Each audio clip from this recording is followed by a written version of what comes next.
റോഡരികിൽ പാർക്ക് ചെയ്യുന്ന വാഹനങ്ങളിൽ കല്ലുകൊണ്ട് കോറി വരച്ച് കേടുവരുത്തുന്ന ബിരുദൻ നിരീക്ഷണ ക്യാമറയിൽ കുടുങ്ങി. പന്നിത്തടം പെട്രോൾ പമ്പിന് മുൻവശത്ത് പാർക്ക് ചെയ്യുന്ന കാറുകളാണ് കോറി വരച്ച് നശിപ്പിക്കുന്നത്. കുന്നംകുളം വടക്കാഞ്ചേരി റോഡിൽ പന്നിത്തടം പെട്രോൾ പമ്പിന് എതിർദിശയിൽ പ്രവർത്തിക്കുന്ന വർക്ക്ഷോപ്പിലേക്ക് എത്തുന്ന കാറുകളിലാണ് കല്ലുപയോഗിച്ച് കോറി വരയ്ക്കുന്നത്. അറ്റകുറ്റപ്പണികൾക്കും പെയിന്റിങ്ങിനും എത്തുന്ന വാഹനങ്ങൾ ആർക്കും ബുദ്ധിമുട്ടുണ്ടാകാത്ത തരത്തിൽ റോഡരികിൽ പാർക്ക് ചെയ്യാറുണ്ട്.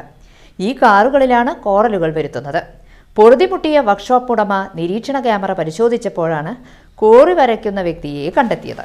വർക്ക്ഷോപ്പിന് സമീപം താമസിക്കുന്ന പന്തലിങ്ങൽ അബു ആണ് ഈ സാമൂഹിക വിരുദ്ധ പ്രവർത്തനം നടത്തുന്നതെന്ന് കണ്ടെത്തി. ഇയാൾക്കെതിരെ വർക്ക്ഷോപ്പ് ഉടമ വെള്ളറക്കാട് മനപ്പടി സ്വദേശി പറയങ്ങാട്ടിൽ ഷനാസ് എരുമപ്പെട്ടി പോലീസിൽ പരാതി നൽകിയിട്ടുണ്ട്.